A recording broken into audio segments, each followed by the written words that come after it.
चलो तो આપણે અભ્યાસ કરીએ છીએ ધોરણ 11 વિષય બાયોલોજી ચેપ્ટર નંબર 10 કોષ ચક્ર અને કોષ વિભાજન બરાબર કે તો છેલ્લા લેક્ચરની અંદર આપણે કોષ ચક્ર કોને કહે છે કોષ વિભાજન કોને કહે છે કયા કયા તબક્કાઓ છે એનો કોષ ચક્રમાં સમાવેશ થાય છે અને આ ચેપ્ટરની અંદર આપણે શું અભ્યાસ કરવાનો છે એની આપણે વાત કરી બરાબર કે હવે આજે આપણે વાત કરવાના છીએ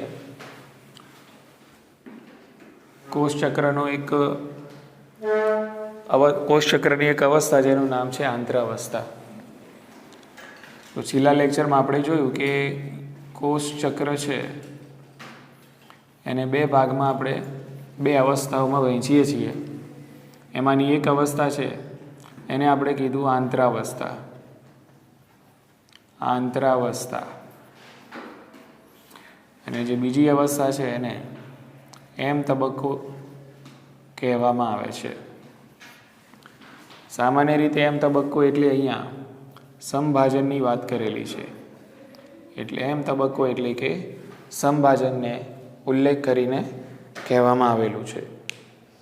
एटले एम तबक्को एटले समभाजन पण थशे अने अधिकरण पण थशे पण चेप्टरनी अंदर तमने एम तबक्को एटले सामान्य रीते समभाजनना उल्लेखमां समजायेलुं छे।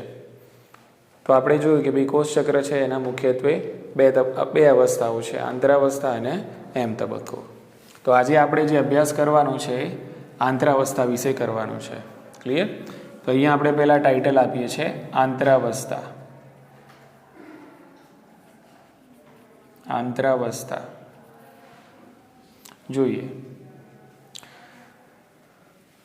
आंतरावस्थामां प्रवेश करीए एना पहेला आपणे एक सामान्य जे कोष होय छे कोषनो कोष चक्र है एनु दृष्टांत आपी दईए એટલે ખ્યાલ આવી જાય। માની લો કે મારી જોડે આ છે કોષ અને આ ફરી રહ્યું છે કોષ ચક્ર। તો આ કોષ ચક્રની અંદર પ્રવેશ કરે છે। જે રીતે આપણે આગળ જોયું કે ભાઈ કોષ ચક્ર છે ને બે ભાગમાં બે અવસ્થામાં વહેંચાય છે। તો માની લો કે અહીંયા સુધીની આ જે અવસ્થા છે આટલી અવસ્થા આને હું કહીશ આંતરાवस्था। आने कहेवामां आवशे आंतरावस्था। तो आंतरावस्था ने अंग्रेजी में आपणे इंटरफेस तरीके ओळखीए छीए। इंटरफेस तो अहींयाथी अहींया सुधीनो जे कोष जे अवस्था में रहे छे ए मोटा भागनी तमे जोई शको छो आंतरावस्था छे। एना पछी आ जे अवस्था आटली जे अवस्था छे एने एम तबक्का तरीके ओळखवामां आवे छे। અને ત્યારબાદ એક નાનકડી પ્રક્રિયા દ્વારા કોષ છે બે બાળકોષોની અંદર વિભાજિત થાય છે। ક્લિયર? તો આ સામાન્ય કોષ ચક્ર આપણે સમજ્યા। હવે આપણે આંતરાवस्था શું છે એને સમજવાનું છે। તો આંતરાवस्थામાં યાદ રાખવાનું કે કોષ ચક્રનો મોટા ભાગનો જે સમયગાળો છે એ કોષ કઈ અવસ્થામાંથી પસાર કરે છે? આંતરાवस्थામાંથી પસાર કરે છે। કેટલો સમયગાળો? तो 95% पण वधारे कोष 95% वधारे समय आंतरावस्थामांथी पसार करे छे।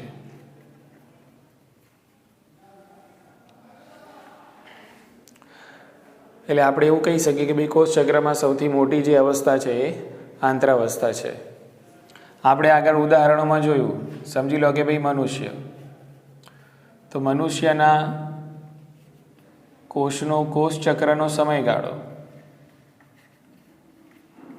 कोष चक्रनो समय आंतरावस्थानो नथी कहेतो शुं छे कोष चक्रनो समय छे।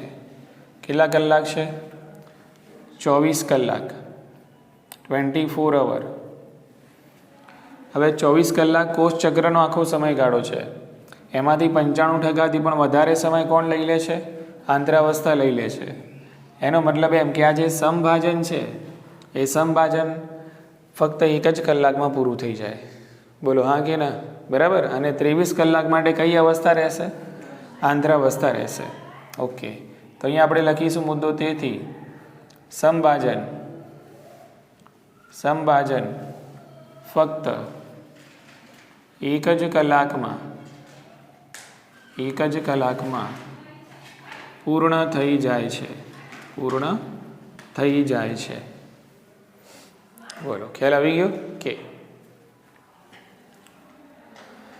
હવે આંત્રાવસ્થા છે એને મુખ્યત્વે 3 તબક્કામાં વિભાજિત કરવામાં આવે છે.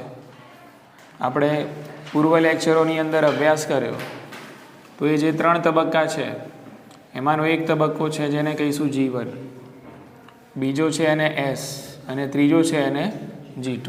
તો અહીંયા આપણે લખીશું તેને એટલે કે આંત્રાવસ્થાને તેને 3 તબક્કાઓમાં વિભાજિત કરાય છે. એ 3 તબક્કાઓ કયા? તો આપણે નામ લખી દઈશું અહીંયા G1, S, G2. તો આંતરાવસ્થાને 3 મુખ્યત્વે તબક્કામાં વિભાજિત કરવામાં આવે છે, G1, S અને G2. ક્લિયર કે? હવે આંતરાવસ્થાની અંદર કયા ફેરફારો થાય છે? જનરલ, બરાબર. સામાન્ય રીતે આંતરાવસ્થામાં કયા પ્રકારના ફેરફારો થાય છે એની આપણે અહીંયા ચર્ચા કરી લઈએ. તો જ્યારે કોષ આંતરાવસ્થામાંથી પસાર થતો હોય છે તો કોષની સતત વૃદ્ધિ ચાલુ જ હોય છે. કોષની વૃદ્ધિ શું હશે? સતત ચાલુ જ રહેશે એમ, બરાબર. તો અહીંયા આપણે પહેલું લખીશું આ અવસ્થામાં કોષ સતત વૃદ્ધિ પામે છે. આ અવસ્થામાં કોષ સતત વૃદ્ધિ પામે છે એટલે તમે કોષને આંતરાવસ્થામાંથી પસાર કરશો એટલે અહીંયા કોષનું કદ સામાન્ય રીતે વધી ગયું હશે. આ કોષનું કદ છે સામાન્ય રીતે વધી જાય છે. અને એક પ્રકારે આ જે આંતરાવસ્થા છે એ તમે તૈયારી કરી રહ્યા છો. આંતરાવસ્થામાં તમે તૈયારી કરી રહ્યા છો, કોષને તૈયાર કરવાનો છે. કારણ કે આગળ આવવાનો છે એમ તબક્કો એટલે કે સંભાજન. એટલે આગળ જઈને કોષમાં થવાનું છે વિભાજન. એટલે વિભાજન માટે તમે કોષને તૈયાર કરી રહ્યા છો. કઈ અવસ્થામાં? આંતરાવસ્થામાં. ક્લિયર ને? ઓકે. તો અહીંયા આપણે બીજો મુદ્દો લખીશું આંતરાવસ્થાની અંદર. આ અવસ્થામાં સંભાજનમાં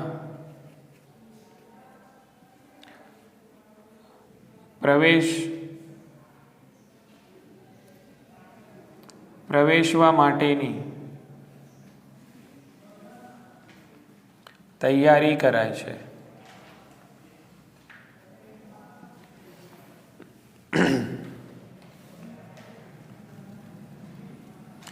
ત્રીજું લખીશું આંતરાવસ્થાને આપણે કીધું કે ભાઈ આંતરાવસ્થાને વિશ્રામી અવસ્થા પણ કહેવામાં આવે છે. વિશ્રામી એટલે કે એવી વિશ્રામી છે નહીં કે ભાઈ આ બિલકુલ કોષ આરામ જ કરતો હોય એવું જરૂરી છે નહીં. વિશ્રામી એટલે કહેવાની વિશ્રામી અવસ્થા છે, બરાબર.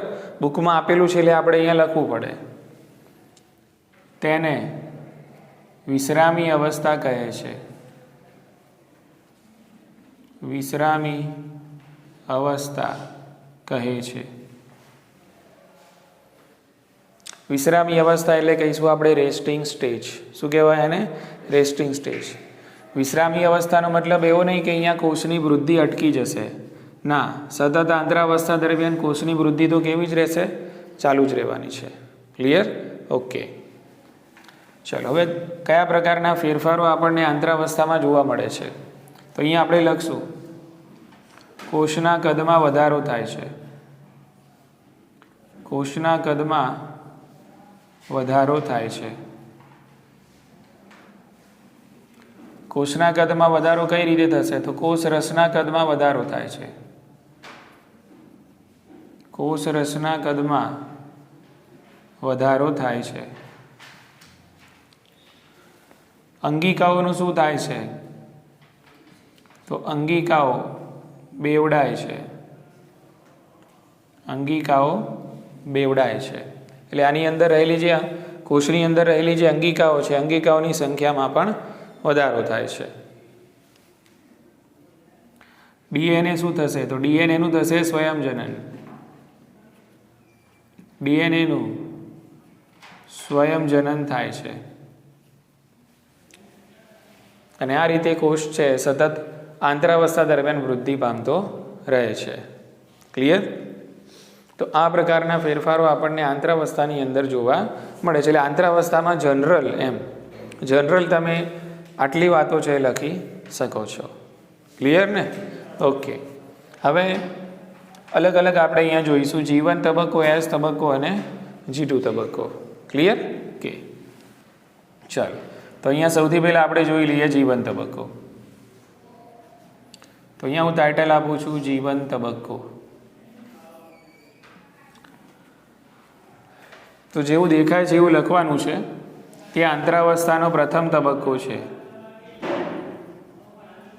તે આંતરાવસ્થાનો પ્રથમ તબક્કો છે.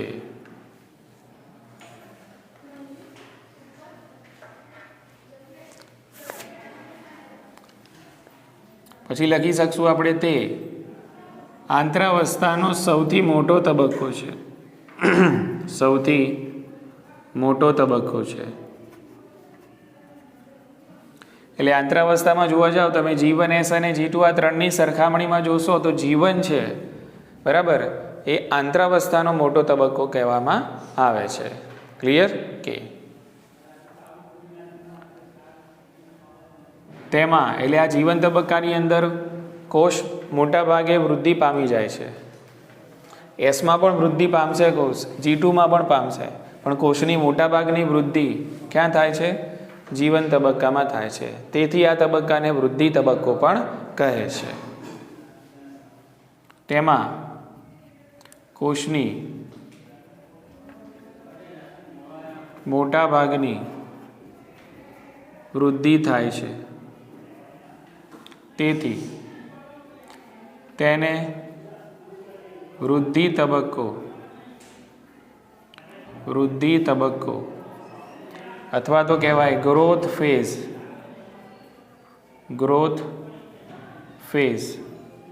પણ કહે છે.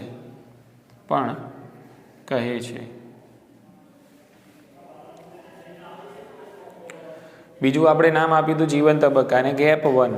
શું કીધેલું? ગેપ 1. ઓકે. એટલે ગેપ 1 આપણે એટલા માટે કહીએ છીએ કારણ કે ભવિષ્યની જે S અવસ્થા છે એ અને ભૂતકાળની M બરાબર, એટલે કે સમભાજન, આ બંને વચ્ચેની મધ્યાવસ્થા કહેવામાં આવે છે. ક્લિયર? ઓકે. એટલે આપણે લખીશું અહીંયા તે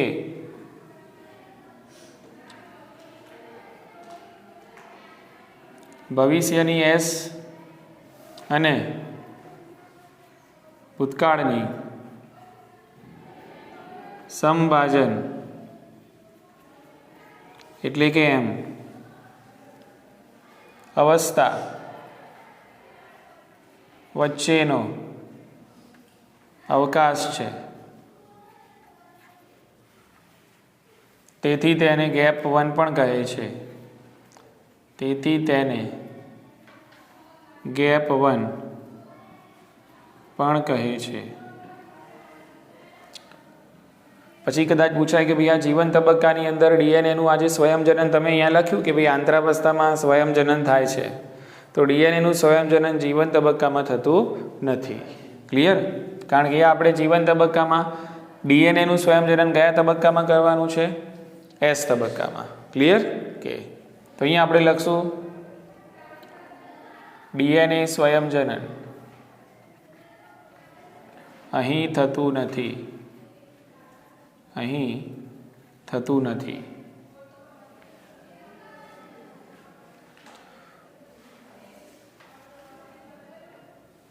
પરંતુ ડીએનએ સ્વયંજનન માટે જે ઉત્સેચકોની, જે પ્રોટીનની, જે આરએનએની જરૂર પડશે એનું સંશ્લેષણ ક્યાં થાય છે? G1 તબક્કામાં થાય છે. ક્લિયર? કે ડીએનએ સ્વયંજનન નહીં થાય, પણ ડીએનએનું સ્વયંજનન તો આ S તબક્કામાં થવાનું છે, પણ એની બધી જે તૈયારીઓ છે એ ક્યાં આપણે પૂરી કરશું? G1 તબક્કામાં. બોલો, સમજાયું? ઓકે. પરંતુ તેના માટે જરૂરી આરએનએ, પ્રોટીન તથા ઉત્સેચકો ઉત્સેચકોનું નિર્માણ થાય છે.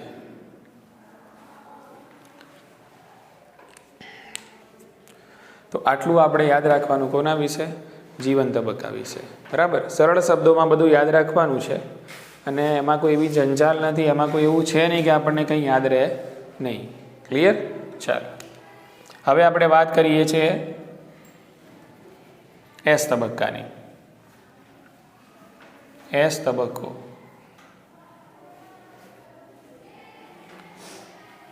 તો આપણે લખી શકીએ, જેવું દેખાય છે એવું લખવાનું છે કે તે આંતરાવસ્થાનો બીજો તબક્કો છે. તે આંતરાવસ્થાનો બીજો તબક્કો છે. દેખાય છે આપણને. બીજું શું લખી શકીએ આના વિશે? તે G1 તથા G2ની મધ્યમાં આવેલો છે.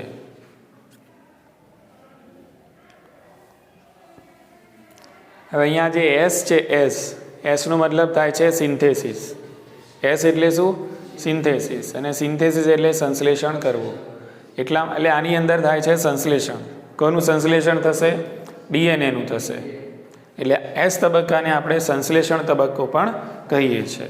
તો એ પણ લખી દઈશું આપણે. તેને સંશ્લેષણ તબક્કો પણ કહે છે.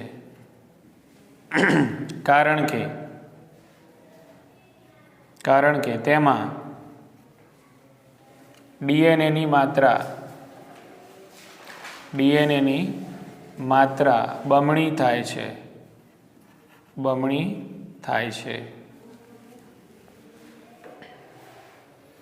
તો અહીંયા ડીએનએની માત્રા છે એ બમણી થાય છે. એનો મતલબ એમ કે અહીંયા થાય છે ડીએનએ સ્વયંજનન અહીં થાય છે. બોલો, ખ્યાલ આવી ગયો? એટલા માટે આને શું કહીશું આપણે? સંશ્લેષણ તબક્કો. કારણ કે આ તબક્કાની અંદર ડીએનએની માત્રા શું થશે? બમણી થશે. કે ડીએનએનું થશે અહીંયા સ્વયંજનન. ડીએનએ સ્વયંજનન એટલે આપણે કાલે સમજ્યા કે એક પિતૃ ડીએનએમાંથી બે શું બને છે? બાળ ડીએનએ બને છે. અને કાલે આપણે સમજ્યા કે અહીંયા ડીએનએની માત્રા ડબલ થાય છે, એનો જથ્થો બેવડાય છે, રંગસૂત્રોની સંખ્યામાં કોઈ ફરક પડતો નથી. ખ્યાલ આવી ગયો? ઓકે. તો અહીંયા આપણે એસ તબક્કાની અંદર લખશું રંગસૂત્રોની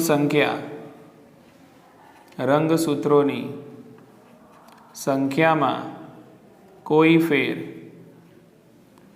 ફેર પડતો નથી, પરંતુ ફક્ત તેનો જથ્થો બેવડાય છે. બોલો, ખ્યાલ આવી ગયો? એટલે ધારી લઈએ કે આપણો કોર્સ જીવન તબક્કામાંથી એસ તબક્કા. હા, તો મિત્રો અહીંયા ટેકનિકલ ઇસ્યુ થવાના કારણે અહીંયા હું લાઈવ દેખાઈશ નહીં, પણ મારો અવાજ તમને સંભળાશે. અને તમને જે સ્ક્રીન ઉપર લખેલું દેખાઈ રહ્યું છે એ લખેલું જે છે એ તમારે હું જેમ બોલું એ પ્રમાણે ધ્યાનમાં રાખતા જવાનું છે અને સમજતા જવાનું છે. તમને બધી જ ખબર પડી જશે. હા, તો મિત્રો આપણે સમજી રહ્યા છીએ એસ તબક્કો. તો એની અંદર મેં તમને સમજાવ્યું એ પ્રમાણે એસ તબક્કો એટલે કે સંશ્લેષણનો તબક્કો છે, જેની અંદર ડીએનએનું સંશ્લેષણ થાય છે. એટલે કદાચ પૂછાય કે ભાઈ ડીએનએનું જે સ્વયંજનન છે, ડીએનએનું જે દ્વિગુણન છે, ડીએનએનું જે સંશ્લેષણ છે કયા તબક્કામાં થાય છે? તો એસ તબક્કામાં થાય છે. પણ અહીંયા મિત્રો એક ધ્યાન રાખવાનું છે કે અહીંયા ડીએનએનો જે જથ્થો છે, ડીએનએની જે માત્રા છે એ બેવડાય છે. ડીએનએની એટલે કે રંગસૂત્રોની જે સંખ્યા છે એમાં કોઈ ફરક પડતો નથી. ખાસ યાદ રાખવાનું. દાખલા તરીકે જીવન તબક્કાની અંદર કોષ હોય તો કોષ જીવન તબક્કાની અંદર જે કોષ છે એની અંદર જો રંગસૂત્રોની સંખ્યા 46 છે, તો હવે કોષ જ્યારે એસ તબક્કામાં પ્રવેશ કરી જશે તો એસ તબક્કાના અંત ભાગમાં રંગસૂત્રોની સંખ્યા 46ની 92 નહીં થઈ જાય. રંગસૂત્રોની સંખ્યા તો 46 જ રહેશે.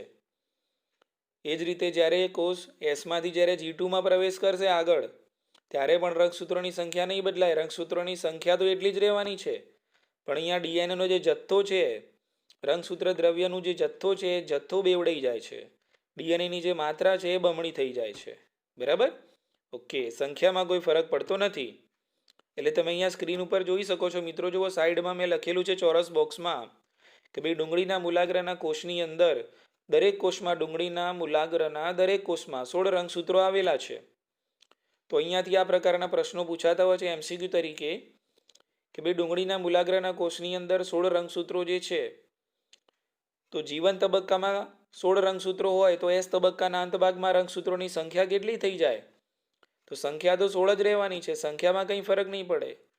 એને તમે G2 તબક્કામાં લઈ જશો જો તો G2 તબક્કામાં પણ રંગસૂત્રોની સંખ્યા 16 જ રહેશે. એમ તબક્કામાં પણ એટલી જ રહેશે. બરાબર? ઓકે.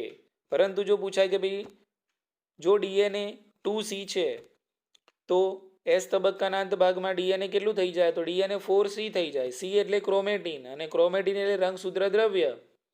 એટલે રંગસૂત્ર દ્રવ્ય એટલે કે ડીએનએનો જે જથ્થો છે એ શું થઈ જશે? બેવડાઈ જાય છે. રંગસૂત્રની સંખ્યામાં કોઈ ફરક પડતો નથી. એટલે રંગસૂત્ર દ્રવ્ય એટલે કે ડીએનએનો જથ્થો જો 2C હોય જીવન તબક્કામાં, તો એ કોષ જ્યારે એસ તબક્કાના અંતભાગમાં પ્રવેશ કરે અથવા તો G2 તબક્કામાં પ્રવેશ કરે તો એની અંદર રંગસૂત્ર દ્રવ્યનો જથ્થો એટલે ડીએનએની માત્રા બમણી થઈ જાય. એટલે 2Cનું ડીએનએ કેટલું થઈ જશે? 4C થઈ જશે. બરાબર? પણ રંગસૂત્રોની સંખ્યા બદલાવાની નથી. આ ખાસ મગજમાં ઉતારી લેજો. બરાબર? ઓકે. એ જ રીતે એસ તબક્કાની અંદર બીજા ફેરફારો શું થાય છે? તો એસ તબક્કાની અંદર મિત્રો તારા કેન્દ્ર બેવડાય છે. ખાસ યાદ રાખજો, તારા કેન્દ્ર ક્યાં બેવડાય છે? તો તારા કેન્દ્ર એસ તબક્કામાં બેવડાય છે. અને એ જ રીતે હિસ્ટોન પ્રોટીનનું નિર્માણ પણ એસ તબક્કાની અંદર થતું હોય છે. હવે તમે કહેશો હિસ્ટોન પ્રોટીન એટલે શું, એ ક્યાં કામમાં આવે છે? તો હિસ્ટોન પ્રોટીન એક ચોક્કસ પ્રકારના પ્રોટીન છે કે જે કોષ કેન્દ્રની અંદર ડીએનએ જે છે એના પેકેજિંગમાં મદદ કરે છે. બરાબર? એટલે હિસ્ટોન પ્રોટીનનું નિર્માણ પણ એસ તબક્કામાં થાય છે. કે તો આટલું મિત્રો યાદ રાખશું આપણે એસ તબક્કામાં. ચાલો હવે જોઈએ, સ્ક્રીન ઉપર લખેલું છે એ પ્રમાણે તમારે G2 તબક્કો છે એના વિશે સમજવાનો પ્રયત્ન કરવાનો છે. તો અહીંયા તમને સ્ક્રીન ઉપર બોર્ડમાં કોષચક્ર મેં શરૂઆતમાં દોરેલું છે અને એમાં વિવિધ તબક્કાઓ દર્શાવેલા છે. એમાં આંતરાવસ્થા છે, તમે જોઈ શકો કોષચક્ર મેં લખેલું છે એમાં 2 ભાગ પાડેલા છે. 2 મુખ્યત્વે અવસ્થાઓ છે, આંતરાવસ્થા અને એમ તબક્કો. આંતરાવસ્થા તમે જાણો છો એ પ્રમાણે 3 તબક્કામાં વહેંચાયેલી છે, G1, S અને G2. એમાં 2 તબક્કાઓ આપણે ડિસ્કસ કર્યા. હવે આપણે G2 તબક્કા વિશે સમજવાનું છે. તો આપણે શું લખી શકીશું? તો ભાઈ G2 એટલે કે આંતરાવસ્થાનો અંતિમ તબક્કો છે. બરાબર ને? હા, આપણને દેખાય જ છે G2 તબક્કો આંતરાવસ્થાનો અંતિમ તબક્કો છે. અને તમે આકૃતિને ધ્યાનથી જોશો તો G2 કોની વચ્ચે છે? તો G2 જો એમ તબક્કો છે અને એની પાછળ S તબક્કો છે. એટલે ભૂતકાળનો S અને ભવિષ્યનો આવવાવાળો એમ તબક્કો એટલે સંભાજન તબક્કો. એના વચ્ચેની મધ્યાવસ્થા ગણવામાં આવે છે. એના વચ્ચેની આ બીજી ગેપ છે, અવકાશ છે, એટલે એને ગેપ 2 તરીકે પણ ઓળખવામાં આવે છે. બરાબર? ચાલો, એ જ રીતે G2 તબક્કાની અંદર શું સંશ્લેષિત થાય છે? તો સમભાજનની અંદર જરૂરી જે પ્રોટીન છે, સમભાજનની અંદર જરૂરી પ્રોટીન કે જે સમભાજનની પ્રક્રિયામાં કામમાં આવવાના છે, એ જરૂરી પ્રોટીનનું સંશ્લેષણ ઓલરેડી આપણે કરી દેવાનું છે G2 તબક્કામાં. એટલે G2 તબક્કામાં સમભાજન માટે જરૂરી પ્રોટીનનું સંશ્લેષણ થાય છે. હવે કદાચ પૂછાઈ જાય કે ભાઈ એ પ્રોટીન કયા છે? તો એ પ્રોટીન છે કે જે સૂક્ષ્મ નલિકાઓના નિર્માણમાં ભાગ લે છે. અને સૂક્ષ્મ નલિકાઓનું નિર્માણ ટ્યુબ્યુલિન પ્રોટીનથી થયેલું હોય છે. ટ્યુબ્યુલિન પ્રોટીન, હા મિત્રો તમને સ્ક્રીન ઉપર દેખાઈ રહ્યું હશે, ટ્યુબ્યુલિન પ્રોટીન. બરાબર? તો ટ્યુબ્યુલિન પ્રોટીન છે એનું નિર્માણ ક્યાં થાય છે એવું પણ પૂછાય. તો જવાબ આપવાનો G2 તબક્કામાં. સૂક્ષ્મ નલિકાઓનું નિર્માણ કયા પ્રોટીનથી થાય છે? તો ટ્યુબ્યુલિન પ્રોટીનથી થાય છે. સૂક્ષ્મ નલિકાના નિર્માણમાં ઉપયોગી પ્રોટીનનું સંશ્લેષણ ક્યાં થાય છે? તો પણ G2 તબક્કામાં. સમભાજન માટે જરૂરી પ્રોટીનનું સંશ્લેષણ ક્યાં થાય છે? તો પણ G2 તબક્કામાં. ઠીક છે મિત્રો? ઓકે. તો અહીંયા આટલું આપણે G2 તબક્કા વિશે યાદ રાખીશું કે તે આંતરાવસ્થાનો છેલ્લો તબક્કો છે. તે ભૂતકાળના એસ અને ભવિષ્યના એમ તબક્કા વચ્ચેનો અવકાશ છે, એટલે કે મધ્યાવસ્થા છે એક પ્રકારની. એટલે એને ગેપ 2 કહીશું આપણે. ગેપ 1 પહેલાં પડી જેને જીવન કીધું આપણે. બરાબર, ઓકે. એ જ રીતે સંભાજન માટે જરૂરી પ્રોટીનનું એ સંશ્લેષણ કરે છે કે અને સંભાજનમાં ત્યાર પછી કોષ પ્રવેશ કરે છે. અને વધારાના મુદ્દાની અંદર યાદ રાખશું કે ભાઈ એ જરૂરી પ્રોટીનનું નામ શું, તો એ ટ્યુબ્યુલિન. અને ટ્યુબ્યુલિન પ્રોટીન શાના નિર્માણમાં ભાગ લેશે, તો સૂક્ષ્મ નલિકાઓના નિર્માણમાં ભાગ લેશે. ઠીક છે, ચાલો. એના પછી મિત્રો તમને બોર્ડ પર દેખાઈ રહ્યું છે G0 અવસ્થા. તો આ જે G0 અવસ્થા છે એને નિષ્ક્રિય અવસ્થા પણ કહેવામાં આવે છે. ક્લિયર? તો આ અવસ્થાને સમજવાનો પ્રયત્ન કરીએ મિત્રો. તો G0 અવસ્થા એટલે શું? ક્યારે કોષ G0 અવસ્થામાં ક્યારે જાય? તો મિત્રો આપણા શરીરના ઘણા કોષો એવા છે કે જે સતત વિભાજન પામતા નથી, ફક્ત એક જ વખત વિભાજન પામે. દાખલા તરીકે હૃદ કોષો અને ચેતાકોષો. તો વિભાજન પામ્યા પછી એ જે કોષો છે એમનું કોષ વિભાજન ફરીથી થતું નથી. એનો મતલબ એમ કે એ કોષો નીકળીને કોઈક એવી અવસ્થામાં જતા રહેતા હશે કે જ્યાં કોષ વિભાજનની દ્રષ્ટિએ કોષ કેવો થઈ જાય છે? નિષ્ક્રિય થઈ જાય છે. આપણા શરીરના કેટલાક કોષો એવા છે કે જેને જ્યારે સૂચના આપવામાં આવે ત્યારે જે વિભાજન પામે. જ્યાં સુધી એ કોષને સૂચના આપવામાં આવે નહીં ત્યાં સુધી એ કોષ વિભાજન પામે નહીં. અને શરીરમાં એવા પણ કેટલાય કોષો છે કે જે સતત કોષ વિભાજન પામતા જ રહે છે. દાખલા તરીકે અધિચ્છદીય પેશીનું સૌથી બહારનું સ્તર, એ જ રીતે આપણી જે અન્નમાર્ગની દિવાલ છે એનું અંદરનું સ્તર, એ જ રીતે રુધિર કોષો. તો આવા કોષો કેવા છે કે જે સતત બદલાયા જ કરે. ક્લિયર? તો દરેક કોષો છે એની કોષ વિભાજન પામવાની પ્રકૃતિ છે સમાન હોતી નથી કે ભાઈ બધા જ કોષો વિભાજન પામતા જ રહે એવું હોતું નથી. કેટલાક કોષો ફક્ત એક જ વખત વિભાજન પામે છે. દાખલા તરીકે અહીંયા જોઈ શકો છો હૃદ કોષો અને ચેતાકોષો. અને બીજા એવા કેટલાક કોષો છે કે જ્યારે એમને સૂચના આપવામાં આવે ત્યારે જે વિભાજન પામે, બાકી એ વિભાજન પામે નહીં અને કોષ ચક્રમાં પ્રવેશ કરે નહીં. તો હવે કોષ ચક્રમાંથી ક્યારે બહાર નીકળે છે?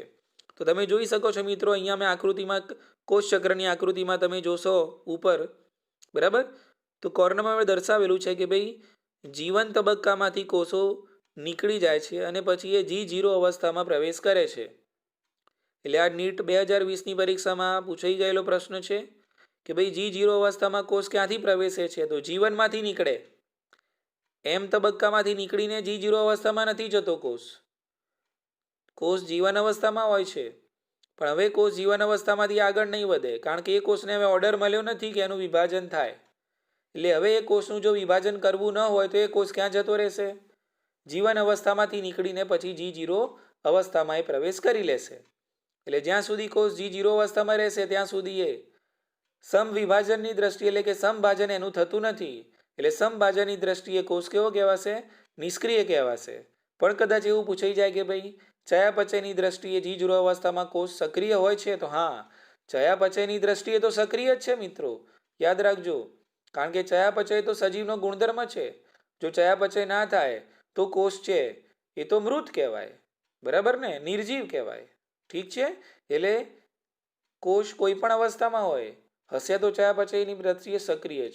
ભલે G0 અવસ્થામાં હોય, એનો મતલબ એવો નહીં કે ચયાપચયની દ્રષ્ટિએ નિષ્ક્રિય થઈ જાય. ના, ચયાપચયની દ્રષ્ટિએ તો કોષ સક્રિય જ રહે છે. પણ અહીંયા નિષ્ક્રિય અવસ્થા G0 ને એટલા માટે કહી છે કારણ કે એમાં જ્યારે કોષ G0 અવસ્થામાં હશે ત્યાં સુધી એ કોષનું વિભાજન નહીં થાય. એ વખતે કોષનું વિભાજન થતું નથી. એટલે કોષ વિભાજનની દ્રષ્ટિએ કેવો છે? નિષ્ક્રિય છે. કારણ કે હવે એ કોષ ચક્રની અંદર આપણને જોવા મળશે નહીં. એટલે આ રીતે જ્યાં સુધી કોષ G0 અવસ્થામાં રહેશે ત્યાં સુધી એનું વિભાજન થતું નથી. ક્લિયર? ઓકે. તો મિત્રો આટલું આપણે G0 અવસ્થા વિશે યાદ રાખશું.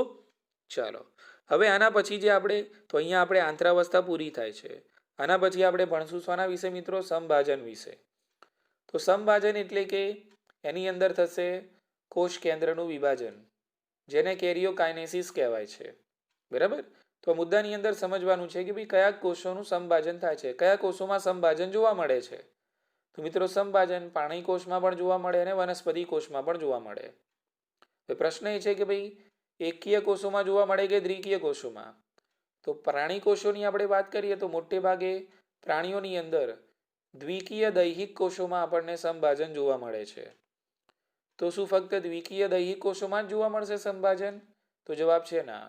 અપવાદ રૂપે કેટલાક નર મધમાખીના જે એકકીય કોષો છે એકકીય કોષોમાં પણ આપણને સમભાજન જોવા મળે છે. તો ખબર એ પડી કે ભાઈ પ્રાણી કોષોની અંદર પણ દૈહિક કોષોમાં મોટે ભાગે થાય, બરાબર, એટલે કે દ્વિકીય દૈહિક કોષોમાં મોટે ભાગે થાય.